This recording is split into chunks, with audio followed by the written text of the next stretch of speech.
If ever there was a piece of furniture that was more than the sum of its parts, more than glue, than wood, more than stain, the new reception desk at the Waldron Arts Center in Bloomington would be that piece. But the process of pulling those parts together began more than a year ago, when the Waldron's artistic director Paul Daly approached Bloomington woodworker Nancy Hiller with a need.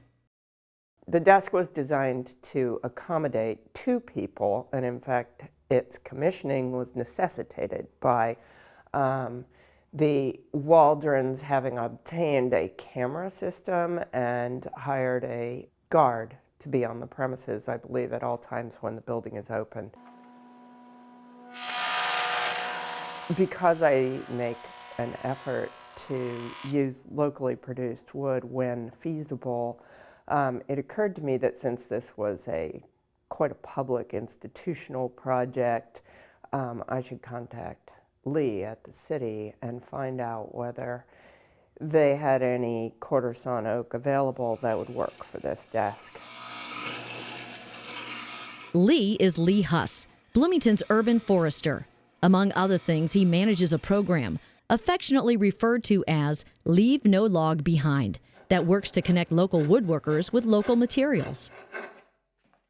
We had previously worked with Nancy Hiller on some other projects and such, and she expressed interest in mentioning of this desk at the Waldron.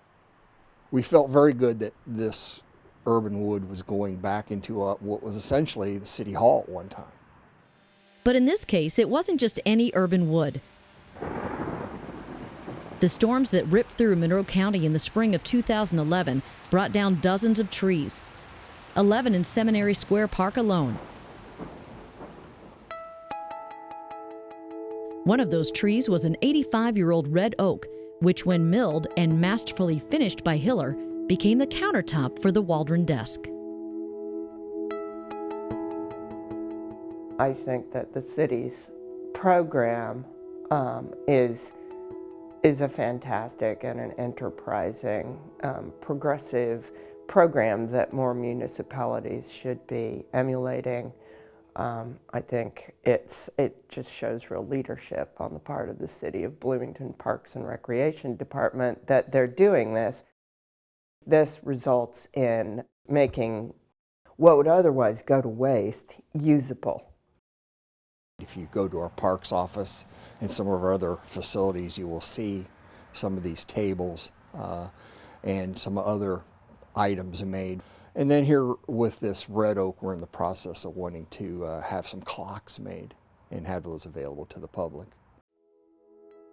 I think a lot of people are very excited by the idea that they can see a piece of furniture or any other thing, whether it be a house or a dress or whatever, some made object that was made by someone they know out of material that grew right in their backyard.